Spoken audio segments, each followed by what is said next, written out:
J'ai beaucoup écouté avec beaucoup d'attention ici les différentes interventions et il en ressort, à mon sens, une ligne directrice principale. C'est celle de dire que la jeunesse africaine, les femmes africaines sont délaissées pour compte du développement du continent. C'est un constat. Nous avons développé dans nos pays beaucoup de programmes. Nous avons essayé de chercher des financements dans beaucoup d'institutions. Et toujours est-il que la problématique reste posée. Comment intégrer la femme dans le développement du continent? Comment faire en sorte que la jeunesse africaine soit un moteur de ce développement? C'est d'ailleurs l'une des aspirations de l'agenda 2063 que vous connaissez de l'Union africaine. Aujourd'hui, il y a 3 observations que l'on doit faire à froid. D'abord, la première observation, c'est que le continent souffre d'une pauvreté monétaire. C'est une évidence. Nos pays ont des problèmes pour pouvoir mobiliser des ressources financières pour financer leurs propres programmes de développement. C'est une réalité. L'autre élément important, le problème est chronique. Ce n'est pas un problème qui est apparu il y a 5 ans, il y a 10 ans, mais c'est un problème chronique. Et enfin, un élément important comme observation générale, c'est que nous fonctionnons avec des budgets dans nos pays à flux tendu. Les économistes savent de quoi je parle. Ces budgets sont consacrés à des secteurs prioritaires dont la femme et la jeunesse, mais pas suffisamment. Nous sommes dans l'obligation d'investir dans l'éducation, dans la formation, dans l'employabilité. Nous sommes dans l'obligation d'investir dans la promotion de la scolarisation des filles, qui n'est pas encore un droit complètement acquis. Nous sommes obligés de financer, n'est-ce pas, la santé de nos femmes lors de l'accouchement, dans les maternités, dans les zones rurales, tous les problèmes qu'elles rencontrent pour pouvoir accoucher, préparer leur accouchement et accoucher de manière, je dirais, médicale, qui puisse protéger leur santé, travailler sur les plannings familiales, travailler sur... Il y a tellement de priorités que nos pays, nos gouvernements doivent, je dirais, prendre à bras le corps pour faire en sorte que le peu de financement qui existe puisse être consacré à ces priorités. Ce sont des faits, ce sont des constats. Maintenant, est-ce que nous devons baisser les bras en disant on n'a pas d'argent, comment on fait? Je vais vous étonner en vous disant qu'en réalité, l'argent existe en Afrique. L'argent existe en Afrique. Mais on ne sait pas comment aller le chercher. Je vais vous donner un seul exemple.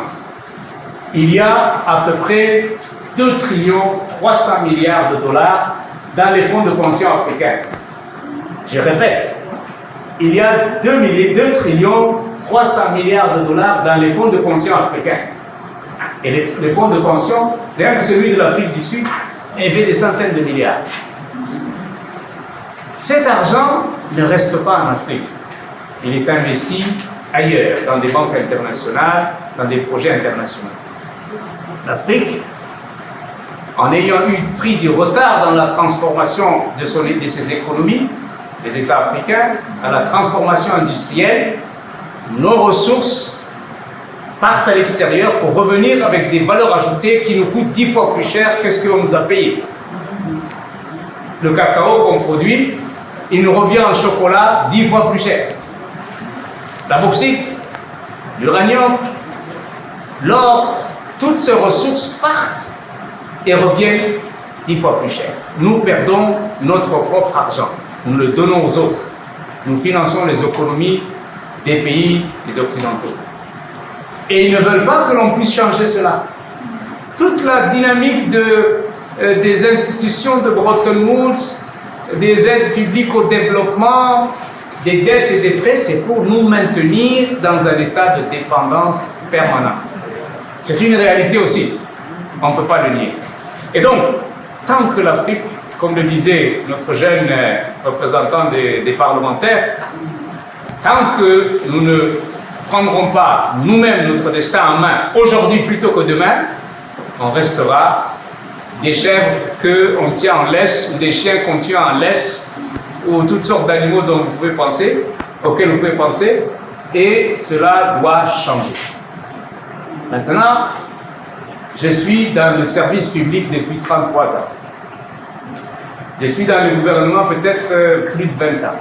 J'ai été confronté à cette problématique de comment financer notre jeunesse, créer de l'emploi, comment intégrer la femme dans le développement, ces 3 décennies. Mais on fait des progrès, mais qui ne sont pas suffisants. On avance dans le sens de vos attentes, ce n'est pas suffisant. On fait des concessions et des sacrifices, ce n'est toujours pas suffisant. Alors, il faut trouver, comme l'a dit Madame la Marraine, Madame la Ministre, il faut trouver des mécanismes de financement innovants. Il faut encourager l'entrepreneuriat.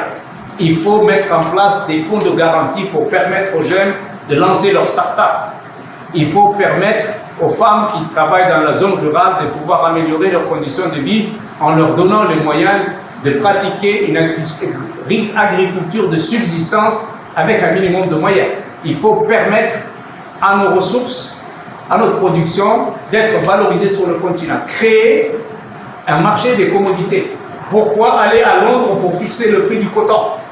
Pourquoi?